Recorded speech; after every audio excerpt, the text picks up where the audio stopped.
Bonjour à toutes et à tous, bienvenue sur votre télévision numérique Alidé TV. Comme vous le savez bien, ici nous parlons de la culture et tout ce qui a rapport avec l'endogénité africaine. Et comme vous le voyez, nous sommes devant le domicile de Daake Ndieglo, Sa Majesté le roi des jumeaux. Il traite justement toutes les questions liées aux jumeaux. Et aujourd'hui, nous parlerons bien sûr des jumeaux. Quels sont les pouvoirs des jumeaux? Combien sont-ils et comment est-ce qu'ils viennent dans une famille? Et quels sont justement les rôles des jumeaux quand ils naissent dans une famille? C'est justement les interrogations auxquelles nous allons tenter de répondre dans cet élément avec bien sûr le roi des jumeaux, Sa Majesté Daake Ndieglo, et quelques parents de jumeaux et aussi des jumeaux que nous allons interviewer tout à l'heure dans ce mini-magazine. Nous allons typiquement nous intéresser aux bienfaits des jumeaux, leur rôle et quels sont les types d'aliments qu'il faut offrir aux jumeaux pour avoir leur bénédiction. Alors si mon réalisateur est prêt, nous allons faire immersion tout à l'heure dans ce palais. Je me permets bien sûr de l'appeler palais. C'est un palais royal. Nous allons entrer dans le palais et rencontrer Sa Majesté Daake Ndieglo. Et c'est à tout de suite. Eh bien, comme vous le voyez, chers téléspectateurs, nous sommes ici devant l'hôtel des jumeaux. Et juste à côté de moi, vous avez une paire de jumeaux. Alors nous allons nous entretenir avec eux tout à l'heure par rapport au mystère des jumeaux. Sur ce, let's go. Alors on va tout de suite faire les civilités avec la paire de jumeaux que nous avons juste à côté. Alors monsieur, vous c'est... Ici c'est monsieur Hunkwe Rogatien. Et ici c'est Hunkwe Donatien. Et on met la Rogatien. Et mi de Hunkwe mi... Nous avons un cambio mi était. Hunkwe de mi était qu'on a mis là mais. De mi no mi tombe no momine, ne mi no tombe no momine les bon. À pas nous sommes. Oho de mi yo. Bonu mi mramble mi dia. Akapa de no do la mi no mi yo. Fi debu de mi ve jeli yo. Mi no sisi, no kundeji. No zero tenda ho. O teme no, e no zemi do te no holu mi yo. E no tembo no le mi ba mi pom mi de mi no mra mi bwen te on. Nde mi no mo mi de su do mi wole. Et on met la donation. Moi, je dis non. Vous comme ton candidat de rodo pour sin d'agbele ou qui go de mino monde mais on. Je rentre mi caro bona insedo. Je me demande qui a nous pour sin noale. Bon mo do kon aider à visin ouais. Ho yin a visin noa. Ho vio katutu sin ouais ho yin. Ayi mende hoto ayi akabi ho no kabi ho vi. Ba wan do dali ho tonji ho no tun kanu me sansa no tun kanu me ko me no tun kanu me gbadan e ka bi ho ko tro lo han we nu e no se je nko ho si agbasa ho we wa ba mi ja we dugbe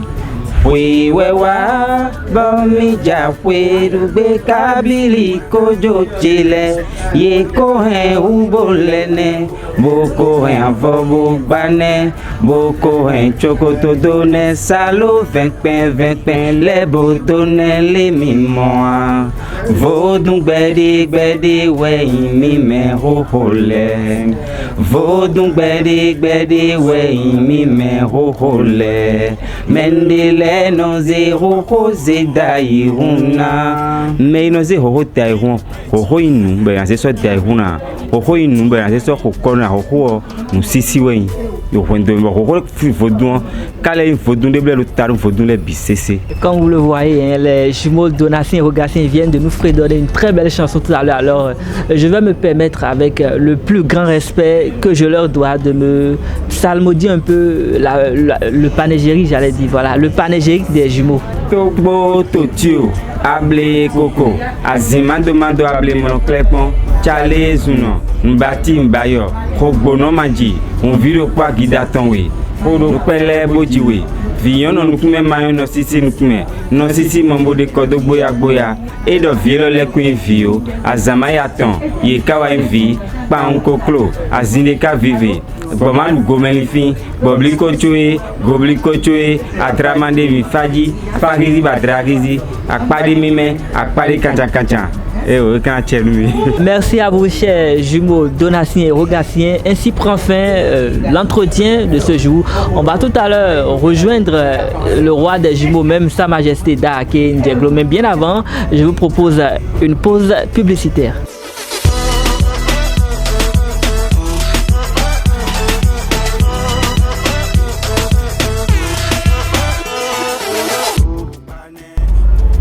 que il gros plaisir tabla no bokoronton do dagboton sin fagbasa boyen nego do agraku ake hwedan ken fosin agbasa bo ye wa je ko gro plaisir do kan président national des jumeaux cho ko lele aso ya kosu otane on lo fine ho no budo no budo do gbe obo pe babo e ma sin ku mo wen ho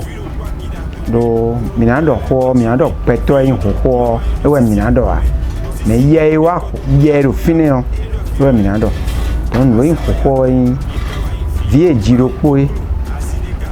ho ma mo vie jibe yan godion ho ile jibe zon wen dion ho vie bla kando ko ho vie zon apo me ho vie zon wen ho vie ji be no joso ho vile jidali ho le yebe jidali ho ni wanti donc ele le bio ho do puro no cho mi abon ho we mo ho aton wa mo ho ene ti oni aji ho we aton bele azon eni o le me o no vole voe ezo anko hun wa hala wa ne donc ho kele ne vie me ka je ho gudo e no dosi abi dosu ho mais je mets les goudo dosa alo dohwe ho kame kede lene ne ro ho lene ni moachi ani wo e kono aji vie len tel tu vie len wa hwegbe problem de tagbade wahala de yo hwegbe vie len wa one bono ajolo hwe bezo de ho mla wa no do vidjolo maji e do je ke ayemle no toto hwe bon toto le so vi kwindo ko me no ba divi bo di ho ajolo bo jine eni oye o e kon jire ho a me video am adogo tombo e bro be no je ho viwe we ba ji o ho e do video ma je ko gbe tagbakade wahala de bo adonde o ko gbe ho no wa o ni ho ka ko eno gbe no ajuro no agbo adon we e so mo ho tile o eno sien pele o so je na so kemi lo egbedin chite do egbe yo me koko chite mi lo hon bo eno de ho su kutonu bo ho yin no de su ton yin no sin ho su de kutonu be no de ya e ke na ido ko ho kan wa pe do renu bo ho to na wa bi odo e na de su oro kan che de do nje na ijo no be na kan bi ho le ni ho le igbe e na wa blo me ho su de o da ke nje go fi egbedin o e na chite ma je ko nja de ho su nu me yin ni ho su nu me ho kan na kan zomi bo na wa de ho su o amo no de ho ton me quand étant maternité des jumeaux na ji ho no ba so e mo famille to ile fi de ho gosi on an so ho so e dun ko ho ren wa ho izun e ndo ho ele lo gbe o ko lo po jin do ele body an ze ho family na wa de sunu ho don we wa mi de kuto me gbigban lo egbe pe nu gbigbele ko mi wa we no je ko enu tite mo je mele e si mo de ho su yin we dagbo chire na che ho acheton de be na me de bo me ne we do ache bo ho le sin su we na de we do ache a enu kanu ho do me na de su ton le we no mi gbo me le sin gbe ran gbele do adowu no mi na du pe mi na du o akwe ho kuto me we ho ablo egbe be je ablo bo ko da che bo do egbe o ho na ba hono ton do ho tin hono don a ho epo dangbe po no zon zenzen ho te so ko kewe won tangbe ma se ko kewe ya e si pardonner we zon ko wewe o tangbe sin kun we ala money do epo ho ko nu ale bo ja ko do po e zon ho sin hono don ko je bulegbe bo kun moto da ho ate bulegbe bo kun keke bo ko bo gba etage o victoire na son si me so do ho eno de wa ko do ate na de suton a e je ho yan yo nu o e so ba yo nu de yin for si na de suton a ho na de ayo de suton si ho infonu o e no kanu zon ho do me na de suton we me ho ren wa o akado e kai do ho famille ton me a e régler problème o a ko e de suni lo fi e gbe ni ho vi o ya ji we ho no lo ya ji we ho to ya ji e bo wo gbon kudo nu kan di si ami o lo tewu e de sunu ho le a nu e ren wa e do a e no je atiyan e do ati bo ma bla entretien no ati bo zen mo le do ati abonu gbodu bonu handu o fite mi jai fodo bon ati ona isise dagbe ya ho mi ji o dayo ho to ho no eno vo bon me da nu ho to ono me so kan jo no ho no ni ho den mi su mi mo ho to ni ho den mi egbedi on ho no le ze àwọn eton do do nba bra da tin gba ko bo wuru le do kaka bo àwọn to so do do che a ho na pon menu yi wo fifa àlàáfíà na wa bonu eni de sunu ho de ma de sunu ale o ho no pasteur e ma vene ho no mon père e vea ho no bokono e vea ho no évangéliste ho no numbi me ye wa o nu ye o wa mi ba nu bo mo bo glegle nu o bo vile tun mo fi bo ho to ni mo fi wo ho do ni mo fi bo egbe ni o mi de su ipon gbe oro egbe mi pon fie mi de egbe o mi ma do din bonu hon pe ma po be dido din a bonu ami san le po hon pe do din ho wo ten sin sin mi pon ho gbon fi bi egbe ni ho de ko de gbon nu glo o kame gomele bi fon ko egbe ni bi ho ji e pe da ja pe egbe ni ho po e me do ache bona ji ho le o yo me e so ache na me de se ache na o ele han na ji ho bí ma ṣe ache me de ame o e sin ji ho a yo egbe din o ngodo wa yi ho le bi we do na yi ho le ngo le da yi do kan de nu page di o me no ho de ko de bo ho bi e we e do na yi me fi de yi o de bo fe wo we no e do code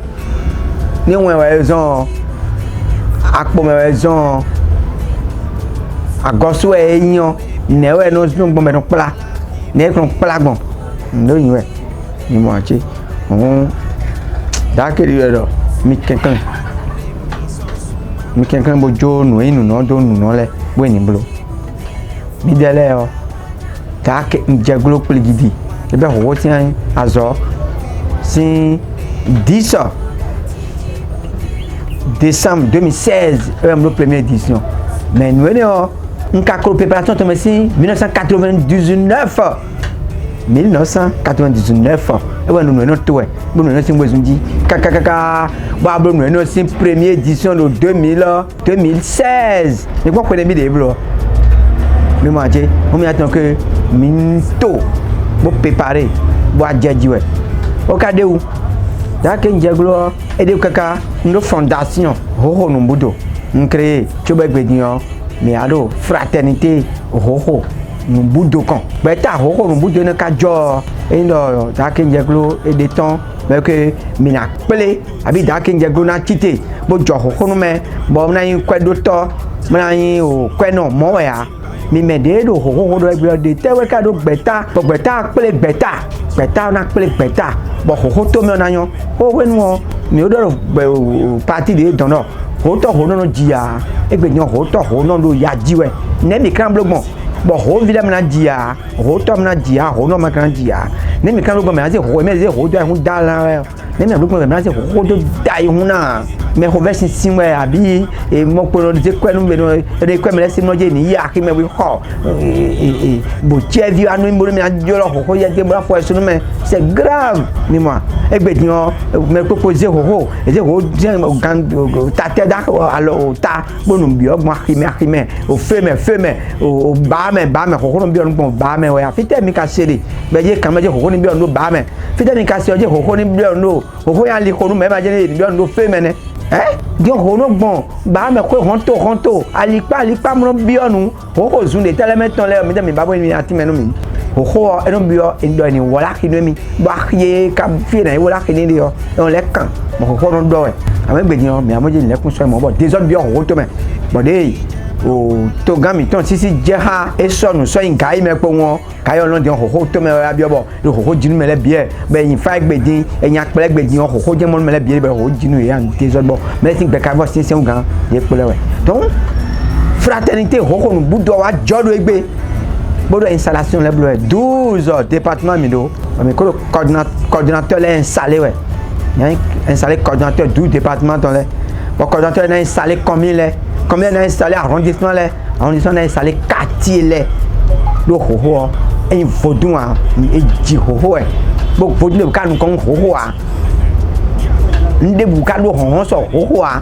be gbe ni ka ho do hun dana we hoho le ka bioro ta ke njeglo no nu kono mi bonu azo mi ton eni wa do sroton ami kade o si 2016 10 décembre 2016 da ke njeglo première édition lo nka oblo to fi gbe din kaka je fi gbe o eni bo hwe deboa eni bo hwe ya ni aro ho to me gbe me te ati hoho gbe mu dogbe me de le cho da ton le ko dewu cho da ke njeglo wa bo da ke njeglo ka wa ejo edo wa bono iye me do popo ipo me na je wo so ga amo ya do ejira hoho sin ho bo je hoho daga o ndoje aken jeglo pelgidi ewe ze bo ka décourager ka je fi mi de fi gbe wa e ka vivi mo me bi ze hoho sin ho egbe bo dudu ero kudo nu kan si ami o e vivi nu mi amo e ma pon zun tabo yin ka o e ma into ya yin ho to alo yin ho no alo yin ho vi ewe zon bo nu ko to na mo a ta ke nje ka wa bi egbe dinu je ke hun to we ewe de do egbe bo hoho jiji o e sin de me bo hun le de kan ni bio fotu mi ton se je ha tron sin to me o no ton le se ho jo hun dana we o do jije na we so pe ya est-ce que mi de so no we wa mi de o mi ka kin pon we a no wa mi de o mi ka no le pon we a mi no pon we a mi na du no po y mi na yan do gbe o se kan yan ho mi de a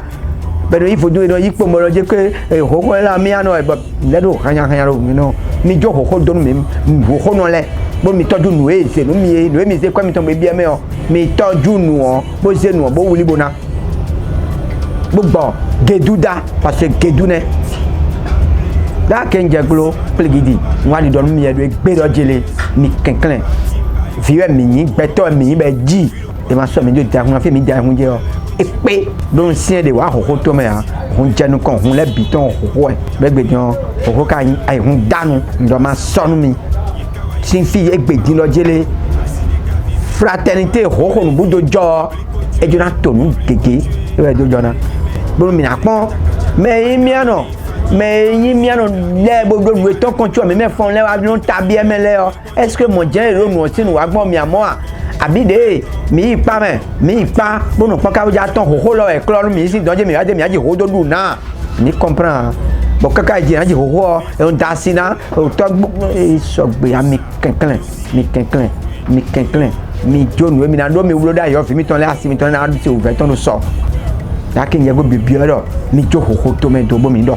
ainsi s'achève ce tout premier numéro de votre émission sur les traces de nos ancêtres. On abordait tantôt la question liée au mystère du pouvoir des jumeaux. C'est une opportunité que vous offre la nouvelle chaîne télé numérique Alida TV. Prochain rendez-vous le 1er septembre prochain. C'est une tournée qui se fera à Soaba. On va aborder justement la question des jumeaux et ceci à l'occasion de la fête identitaire des jumeaux de Soaba. On sera accompagné de Daken ainsi que plusieurs têtes couronnées du Bénin. On va parler des jumeaux justement et bien avant l'échéance, nous vous proposons de suivre les témoignages de quelques citoyens qui ont engendré des jumeaux. Quels sont les bienfaits qui sont issus de cette arrivée des jumeaux dans une famille? On va aborder la question tout à l'heure, juste après ceci.